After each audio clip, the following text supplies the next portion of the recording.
കേരളത്തിലെ MLA-മാരും മന്ത്രിമാരും പ്രതിമാസം എത്ര ശമ്പളം വാങ്ങുന്നുവെന്ന് നിങ്ങൾക്കറിയാമോ? കേരളത്തിലെ ഒരു MLA-ക്ക് അടിസ്ഥാന ശമ്പളവും വിവിധ അലവൻസുകളും ചേർന്ന് പ്രതിമാസം ഏകദേശം 70,000-ലധികം ലഭിക്കുന്നു.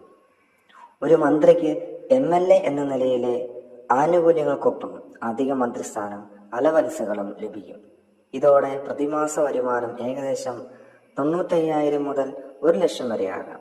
എന്നാൽ ശമ്പളം മാത്രമല്ല, ഔദ്യോഗിക വാഹനം, സ്റ്റാഫ് സഹായം, യാത്രാ അലവൻസ്, താമസ സൗകര്യം തുടങ്ങിയ മറ്റ് ഔദ്യോഗിക ആനുകൂല്യങ്ങളും ഇവർക്ക് ലഭിക്കുന്നു. ഈ ശമ്പളങ്ങളും ആനുകൂല്യങ്ങളും സംസ്ഥാന നിയമസഭ പാസാക്കുന്ന നിയമങ്ങൾ പ്രകാരമാണ് നിശ്ചയിക്കുന്നത്.